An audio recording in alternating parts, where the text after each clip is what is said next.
ಚಿಕ್ಕಮಗಳೂರು, ಚಿತ್ರದುರ್ಗ, ಕೋಲಾರ ಮತ್ತು ನಮ್ಮ ದಾವಣಗೆರೆ ನಗರದಲ್ಲಿ ಪ್ಯಾಲೆಸ್ಟೈನ್ ಧ್ವಜವನ್ನು ಹಾರಿಸೋದ್ರ ಜೊತೆಗೆ ಪ್ಯಾಲೆಸ್ಟೈನ್ ಜಿಂದಾಬಾದ್ ಅಂತ ಕೂಗಿರ್ತಕ್ಕಂಥ ದೇಶದ್ರೋಹಿಗಳು ಇವರನ್ನ ಸಂರಕ್ಷಣೆ ಮಾಡ್ತಿರೋದು ರಾಜ್ಯದಲ್ಲಿ, ದೇಶದಲ್ಲಿ ಕಾಂಗ್ರೆಸ್ ಯಾವಾಗ ಅಧಿಕಾರಕ್ಕೆ ಬರುತ್ತೆ ಅಂಥ ಸಂದರ್ಭದಲ್ಲಿ ಕೋಮು ಗಲಭೆಗಳು, ಅರಾಜಕತೆ,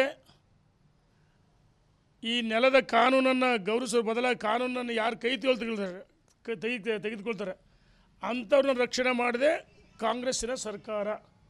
ಬಹುಶಃ ಕರ್ನಾಟಕದಲ್ಲಿ ಕಳೆದ ವರ್ಷ ನಾವು ನೋಡಿದ್ವಿ, ರಾಜ್ಯದ ಜನ ಆಶ್ಚರ್ಯ ಆಯಿತು ಮತ್ತು ಈ ರಾಜ್ಯಕ್ಕೆ ಅಪಮಾನ ಮಾಡಿದರು. ಯಾವ ಮಂಡ್ಯ ಜಿಲ್ಲೆ ಕರಿಗೋಡಿನಲ್ಲಿ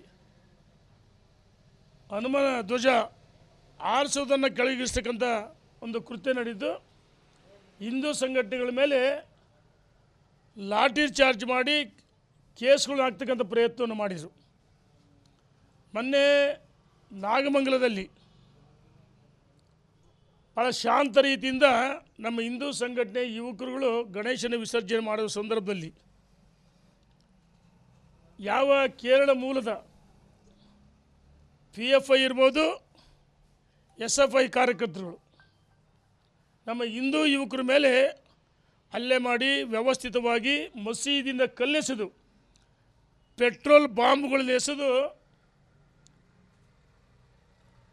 ಅಶಾಂತಿಯನ್ನು ಮೂಡಿಸ್ತಕ್ಕಂಥ ಪ್ರಯತ್ನವನ್ನು ಮಾಡಿದರು. ಬಟ್ಟೆ ಅಂಗಡಿಗಳು, ಬೈಕುಗಳನ್ನು, ಬೇರೆ ಬೇರೆ ಅಂಗಡಿಗಳನ್ನ ಸುಟ್ಟಾಕಿದರು.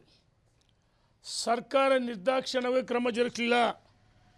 ಗೃಹ ಸಚಿವರು ಏನು ಹೇಳ್ತಾರೆ, ಅದು ಒಂದು ಸಂಘಟನೆ ಸಣ್ಣ ಇದು ಅಂತ ಹೇಳ್ತಾರೆ. ನಾಚಿಕೆ ಆಗ್ಬೇಕಲ್ವ?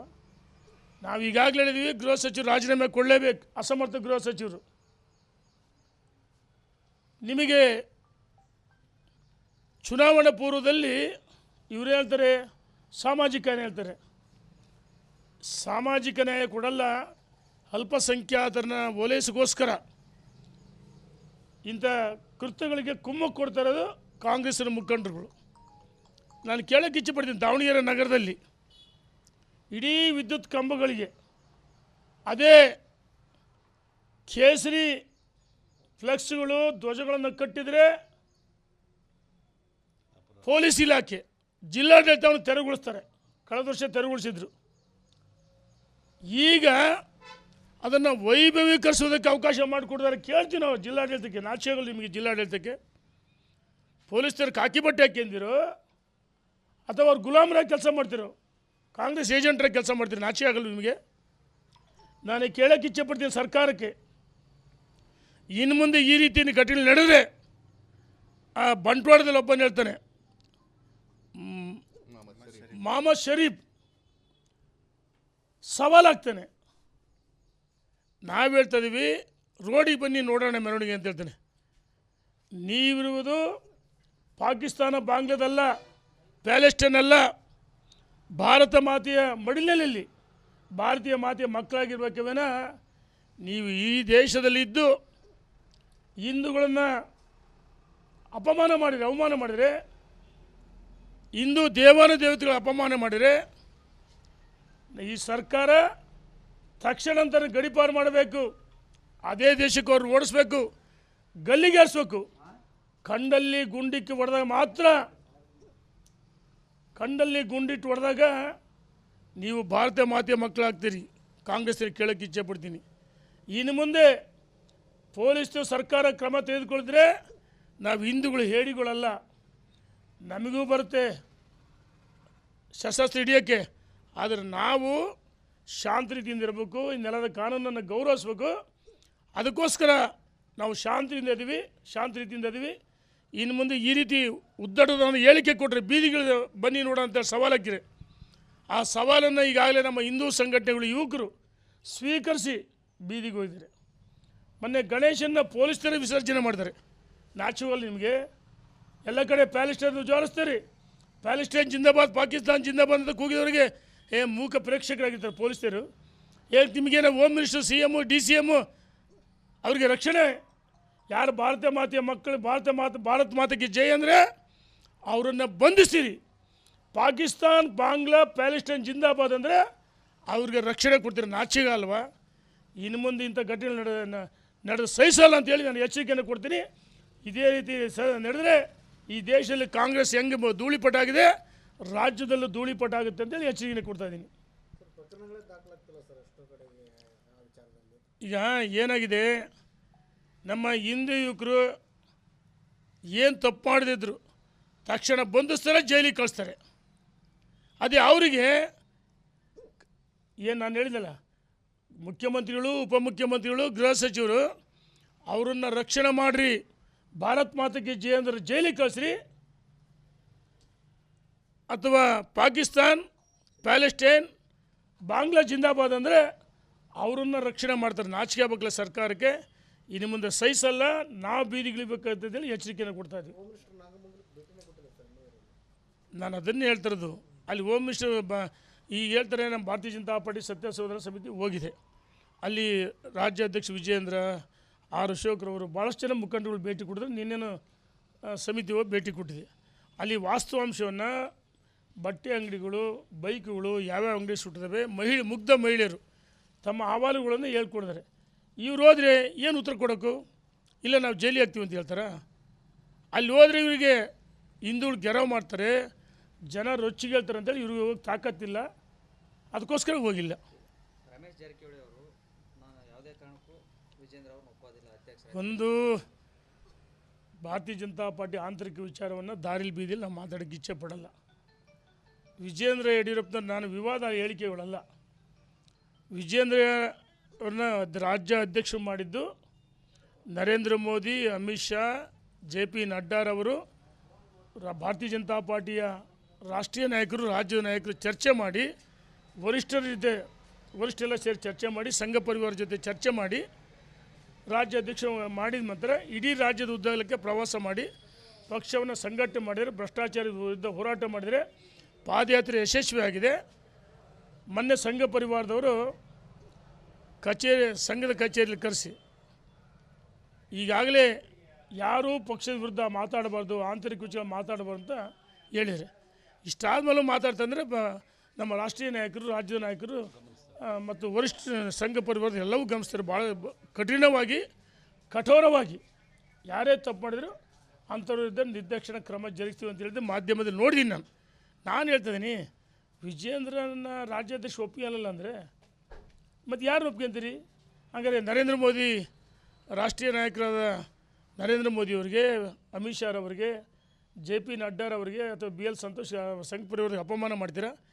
ಈಗ ರಾಜೀನಾಮೆ ಕೊಡೋಕ್ಕಲ್ಲ ಅಧ್ಯಕ್ಷರು ಮಾಡಿರೋದು, ಅಥವಾ ಟೀಕೆ ಟಿಪ್ಪಣಿಗಳನ್ನ ಕಾಂಗ್ರೆಸ್ ವಿರುದ್ಧ ಹೋರಾಟಗಳು ಮತ್ತು ಮೌನವಾಗಿದ್ದು ಸಂಘಟನೆ ಮಾಡೋಕ್ಕೂ ಮುಂದೆ ಜಿಲ್ಲಾ ಪಂಚಾಯತಿ, ತಾಲೂಕು ಪಂಚಾಯತಿ, ಮಹಾನಗರ ಪಾಲಿಕೆ, ಸ್ಥಳೀಯ ಸಂಸ್ಥೆಗಳು ಯಾವುದೇ ನಡುವೆ ಚುನಾವಣೆಯಲ್ಲಿ ಗೆಲ್ಲಬೇಕು. ಅದರ ಬಗ್ಗೆ ರಾಜ್ಯಾಧ್ಯಕ್ಷರು ಪ್ರವಾಸನ ಮಾಡ್ತಾಯಿದ್ದಾರೆ. ಯಾರಾದರೂ ನಾನು ಹೇಳ್ತಿದ್ದೀನಿ, ಹಿರಿಯರು ಅವರು ಇವರು ಅಂತ ಹೇಳಿಲ್ಲ, ನಾನು ಯಾರ ಬಗ್ಗೆನೂ ಟೀಕೆ ಮಾಡೋಕ್ಕೆ ಇಚ್ಛೆ ಪಡೋಲ್ಲ. ಏನೇ ಇದ್ದರೂ 4 ಗೋಡೆ ಮಧ್ಯೆ ಹವಾಲುಗಳು ಹೇಳ್ರಿ ಅಂತ ಸಂಘ ಪರಿವಾರದಲ್ಲಿ ಹೇಳಿದರೆ ಅಲ್ಲಿ ಕೇಳಿ. ಆದರೆ ರಾಜ್ಯಾಧ್ಯಕ್ಷ ವಿಜಯೇಂದ್ರನ ಯಾವ ಕಾರಣಕ್ಕೂ ನಿಲ್ಲಿಸೋಕ್ಕಾಗಲ್ಲ. ನಮಗೆ ಹೇಳ್ತಾರೆ ಭಾಳ ಜನ ಶಾಸಕರುಗಳು, ಮುಖಂಡರುಗಳು, ಮಾಜಿ ಸಚಿವರು, ಮಾಜಿ ಶಾಸಕರು, ಇದು ಸತ್ಯ. ಮಾಧ್ಯಮದಲ್ಲಿ ಮಾತಾಡಬಾರ್ದು, ಆದರೆ ಅನಿವಾರ್ಯ ಮಾತಾಡ್ತೀನಿ. ಸಭೆ ಸೇರೋಣ ಅಂತ ಹೇಳಿದ್ರು. ನಾನು ಸನ್ಮಾನ್ಯ ವಿಜೇಂದ್ರ ಅವರಿಗೆ, ಯಡಿಯೂರಪ್ಪನವರಿಗೆ, ಭಾಳಷ್ಟು ಜನ ಮಾಜಿ ಶಾಸಕರು, ಮುಖಂಡರುಗಳು ಹೋಗಿ ಭೇಟಿ ಮಾಡಿದ್ವಿ. ಈ ರೀತಿ ಗೊಂದಲ ಆಗುತ್ತೆ, ಇದಕ್ಕೆ ಅಂತ್ಯ ಆಡಬೇಕು, ಕಾರ್ಯಕರ್ತರು, ಮುಖಂಡರು ಕಂಡಲ್ಲಿ ನಿಂತಲ್ಲಿ ಪಕ್ಷದ ಈ ರೀತಿ ಸ್ಥಿತಿ ಬರಬಾರ್ದು ಅಂತ ಮಾತಾಡ್ತಾರೆ, ಚರ್ಚೆ ಮಾಡ್ತಾರೆ. ಇದು ಒಳ್ಳೆ ಬೆಳವಣಿಗೆ ಇಲ್ಲ. ಮತ್ತು ನಾವು ಸೇರಿ ಪರ್ಯಾಯವಾಗಿ ಸೇರಿ ಸಭೆ ಸೇರಿ ನಿರ್ಧಾರ ಚರ್ಚೆ ಮಾಡ್ತೀವಿ ಅಂತ ಹೇಳಿದಾಗ ವಿಜೇಂದ್ರ ಮತ್ತು ಯಡಿಯೂರಪ್ಪನವರು ಭಾಳ ಕಟ್ಟುನಿಟ್ಟಾಗಿ ನಮ್ಗೆ ಹೇಳಿದರು, ಯಾವುದೇ ಕಾರಣಕ್ಕೂ ಸಭೆ ಸೇರಬಾರ್ದು, ಗುಂಪುಗಳು ಮಾಡಬಾರ್ದು ಅಂತ ಹೇಳಿದಾಗ ನಾವು ಅವ್ರ ಮಾತಿಗೆ ಗೌರವ ಕೊಟ್ಟು ಸಭೆ ಸೇರಿಲ್ಲ. ನಮಗೇನು ಸಭೆ ಸೇರೋಕ್ಕೆ ಬರಲ್ಲ? ಏನು ಸೋತೀವಿ ಅಂದ ತಕ್ಷಣ ನಾವು ಜನರಿಂದ ತಿರಸ್ಕಾರ ಆಗಿಲ್ಲ. ಯಾವುದೇ ಕಾರಣಕ್ಕೂ ಸೋತಿರ್ಬೋದು, ಆದರೆ ಈ ಭಾರತೀಯ ಜನತಾ ಪಾರ್ಟಿ ಸಭೆ ಮಾಡೋದು ಒಳ್ಳೆಯದಲ್ಲ. ನಾನು ವಿನಂತಿ ಮಾಡ್ತೀನಿ ಈಗಲೂ ಹಿರಿಯರಿಗೆ, ನಾನು ಯಾರನ್ನೂ ಟೀಕೆ ಮಾಡಲ್ಲ. ಆದಿಲಿ ಬೀದಿಲಿ ಮಾತಾಡೋ ಬದಲಿ ನಿಮ್ದು ಏನೇ ಸಮಸ್ಯೆ ಇದ್ದರೂ ಸಂಘ ಪರಿವಾರ ಹೇಳಿದ್ದಾರೆ ಅಥವಾ ರಾಷ್ಟ್ರೀಯ ನಾಯಕರು ಭೇಟಿ ಮಾಡಿರಿ. ಆದರೆ ವಿಜೇಂದ್ರವನ್ನು ಇಳಿಸೋಕ್ಕಾಗದೇ ಇಲ್ಲ. ಹೆಂಗೆ ಇಳಿಸೋಕ್ಕಾಗತ್ತೆ? ನಾನು ಯಾರ ಹೆಸರನ್ನು ಹೇಳಕ್ಕೆ ಇಚ್ಛೆ ಪಡಲ್ಲ ಟೀಮ್ ಕಟ್ಕೊಂಡು ಇವಾಗ ಅಣ್ಣ. ಯಾರ ಹೆಸರು ಹೇಳಕ್ಕೆ ಬರಲ್ಲ. ನಾನು ಯಾವ ವ್ಯಕ್ತಿಗಳ ಹೆಸರು ಹೇಳಲ್ಲ. ಇಲ್ಲಿ BJP ಸಂಘಟನೆ ಮಜಬೂತ್ ಇದೆ. ಕಾರ್ಯಕರ್ತರಿಗೆ ಅಪಮಾನ ಮಾಡಿದಂಗೆ ಆಗುತ್ತೆ. ನಾನು ಯಾರ ಹೆಸರು ಹೇಳಲ್ಲ. Thank you. ಈಗ ನೋಡಿ, ನಾಗೇಂದ್ರ CBI ಕೇಸ್ ಹಾಕಿದೆ. ಇವರು SIT ಅವ್ರು ಮುಚ್ಚಾಕಿದ್ರು. ನಾಗೇಂದ್ರ ದದ್ದಲ್ದು. ED ಅವರು ನಾಗೇಂದ್ರ ಏನೇನಿದೆ ವಿತ್ ಪ್ರೂಫ್ ಹೇಳಿದ್ದಾರೆ. ಯಾದಗಿರಿಯಲ್ಲಿ PSI ಪ್ರಕರಣ, ಅಲ್ಲಿ ಶಾಸಕ ಮಗ ಅವನ ಹಿಂಸೆಯಿಂದ PSI ಸಾವಾಯಿತು. ಅವರ ಗರ್ಭಿಣಿ, ತುಂಬ ಗರ್ಭಿಣಿಯ ಧರ್ಮಪತ್ನಿ ಸಾವು ಪ್ರತಿಭಟನೆ ಮಾಡಿ ಅದಾದಮೇಲೆ ಕೇಸ್ ಹಾಕಿದ್ರೆ ಇವತ್ತಿಗೂ ಬಂದಿಲ್ಲ. ಮುಂದಿರತ್ತ ತಪ್ಪು ಮಾಡಿದರೆ ಸರಿ ಮಾಡಿದರೆ ಸರಿ ನನಗಂತೂ ಗೊತ್ತಿಲ್ಲ. ನಾನು ಅದ್ರ ಬಗ್ಗೆ ಹೆಚ್ಚು ಮಾತಾಡೋಕ್ಕೆ ಇಚ್ಛೆಪಡಲ್ಲ, ಚರ್ಚೆ ಮಾಡೋಕ್ಕೆ ಇಚ್ಛೆಪಡಲ್ಲ. ಆದರೆ ಏನು ದೂರು ಕೊಡೋದಲ್ಲ, ಈಗ ದೂರು ಕೊಟ್ಟಾದಮೇಲೆ ಪರಿಶೀಲನೆ ಮಾಡಿ ತಪ್ಪೋ ಸರಿ ಪರಿಶೀಲನೆ ಮಾಡಿ FIR ಹಾಕಿ ಬಂಧಿಸ್ಬೇಕೇ ವಿನ ಏಕಾಏಕಿ ಬಂಧಿಸಿದರೆ ಸರ್ಕಾರ ಏಕಪಕ್ಷವಾಗಿ ತೀರ್ಮಾನ ತೆಗೆದ್ರೆ ಇದು ಒಳ್ಳೆಯದಲ್ಲ ಅಂತ ಹೇಳಕ್ಕೆ ಇಚ್ಛೆಪಡ್ತೀನಿ. ಅದು ನಾಗೇಂದ್ರ ವಿಚಾರದಲ್ಲಿ ಏನು ನಡ್ಕೊಂಡ್ರಿ, ಅದು ಯಾದಗಿರಿ PSI ಏನು ನಡ್ಕೊಂಡ್ರಿ ಹಂಗಂತೇಳಿ ನಾನೇನು ಮುಂದಿರತ್ತ ಸರಿ ಅಂತ ಹೇಳಕ್ಕೆ ಬರಲ್ಲ, ತಪ್ಪು ಅಂತ ಹೇಳಕ್ಕೆ ಬರಲ್ಲ. ನನಗೆ ಮಾಹಿತಿ ಇಲ್ಲ. ಅದನ್ನು ಪೊಲೀಸ್ ಇಲಾಖೆ ತನಿಖೆ ಮಾಡಿ ಕ್ರಮ ಜರುಗಿಸಲಿ. ತಪ್ಪು ಮಾಡಿದ್ರಿ ಅದ್ರ ಬದಲಾಗಿ ಇವರು ಹೋಗಿ ಅವರೇನು ತಪ್ಪಿಸ್ಕೊಂಡು ಹೋಗಿದ್ರಾ? ಒಬ್ಬ ಮಾಜಿ ಸಚಿವ, ಒಬ್ಬರು ಶಾಸಕರ ಇವ್ರಿಂದ ಎಸ್ಕಾಪ್ ಆಗಿದ್ರ? ಅವರು ತಿರುಪತಿ ದೇವ್ರ ದರ್ಶನ ಕೊಟ್ಟಿದ್ರು. ಅಲ್ಲಿ ಹೋಗಿ ಇವರು ಬಂಧಿಸಿ ಏನೋ ದೊಡ್ಡ ಇದು ಮಾಡ್ತಾರೆ. ಇದು ರಾಜಕೀಯ ದ್ವೇಷ ಅಂತ ಹೇಳಕ್ಕೆ ಇಚ್ಛೆಪಡ್ತೀನಿ. Thank you. ಅಣ್ಣ, ರಾಹುಲ್ ಗಾಂಧಿ ಒಬ್ಬ ಬಚ್ಚ ಪಪ್ಪು, ಅವ್ರ ಪಕ್ಷರು ನಗ್ತಾರೆ. ವಿದೇಶಿ ನೆರವಲ್ಲಿ ಅಮೇರಿಕದಲ್ಲಿ ಭಾರತವನ್ನು ಅವಮಾನ ಮಾಡ್ತಾರೆ ಮತ್ತು ಚುನಾವಣೆ ನ್ಯಾಯಸಮ್ಮತ ನಡೆದಲ್ಲ ಚುನಾವಣೆ ಅಧಿಕಾರಿಗಳ ಬಗ್ಗೆ ಮಾತಾಡ್ತಾರೆ ಮತ್ತು ಈ ದೇಶದ ಸಂವಿಧಾನ ಕಾನೂನನ್ನು ಅಪಮಾನ ಮಾಡ್ತಾರೆ. ಇದು ಭಾರತೀಯರಿಗೆ, ಭಾರತ ಮಾತೆಗೆ ಮಾಡಿದಂಥ ಅಪಮಾನ. ಏನೇ ಇದ್ದರೂ ಇಲ್ಲಿ ದೇಶದಲ್ಲಿ ಚರ್ಚೆ ಮಾಡಲಿ, ವಿದೇಶದಲ್ಲೇ ಚರ್ಚೆ ಮಾಡೋ ಅವಶ್ಯಕತೆ ಇತ್ತು. ವಿದ್ಯಾರ್ಥಿಗಳ ಸಂವಾದದಲ್ಲಿ ಇದನ್ನು ನಾವು ತೀವ್ರವಾಗಿ ಖಂಡಿಸ್ತೀವಿ. Thank you. ಸಾಕು ಅಣ್ಣ. ಏನಾಗಿದೆ, ಇವತ್ತು ನಾವು ಪ್ರತಿಭಟನೆ ಮಾಡ್ತಾಯಿದ್ವಿ. ಆ ಮುಖ್ಯಮಂತ್ರಿ ಕುರ್ಚಿ ಮೇಲೆ ಟವಲ್ ಹಾಕ್ಯಂದ್ರೆ ನಾನು ಈ ಪ್ರತಿ ದಿವಸ ಹೇಳಿಕೆ ಕೊಡ್ತಾಯಿದ್ದಾರೆ. ಇವ್ರಿಗೆ ರಾಜ್ಯದ ಅಭಿವೃದ್ಧಿ ಬೇಕಾಗಿಲ್ಲ. ಒಂದು ಕಡೆ ಭ್ರಷ್ಟಾಚಾರ, ಇನ್ನೊಂದು ಕಡೆ ಅಭಿವೃದ್ಧಿ ವಿರೋಧಿ ಸರ್ಕಾರ ಕೊಟ್ಟ ಭರವಸೆಗಳು ಈಡೇರಿಸಿಲ್ಲ. ಹಂಗಾಗಿ ಬೇರೆ ಬೇರೆ ವಿಷಯಾಂತರ ಮಾಡೋಕ್ಕೋಸ್ಕರ ಮೊನ್ನೆ ಈ ಸಂವಿಧಾನದ ಅಂತಾರಾಷ್ಟ್ರೀಯ ಪ್ರಜಾಪ್ರಭುತ್ವ ದಿವಸ ಮಾನವ ಸರಪಳಿ ಮಾಡಿದರು. ಇವರು ಪ್ರಕರಣಗಳನ್ನು, ಇವರು ಭ್ರಷ್ಟಾಚಾರವನ್ನು ಮರೆಮಾಚಲು ಅಂತ ಮಾನವ ಸರಪಳಿ ಮಾಡಿದರು. ಆ ಮಕ್ಕಳಿಗೆ ಊಟ ಇಲ್ಲ, ಉಪಹಾರ ಇಲ್ಲ, ನೀರಿಲ್ಲ. ಸುಡು ಬಿಸಿಲಲ್ಲಿ ಎಷ್ಟೋ ಜನ ಮಕ್ಕಳು ತಲೆ ತಿರುಗಿ ಬಿದ್ದರು. ಇವರಿಗೆ ಅಭಿವೃದ್ಧಿ ಮಾಡೋಕ್ಕೆ ಸಮಯ ಇಲ್ಲ, ಇಂಥವು ಮಾಡೋಕ್ಕೆ ಹೊಂಟಿದ್ದಾರೆ, ವಿಷಯಾಂತರ ಮಾಡ್ತಾರೆ.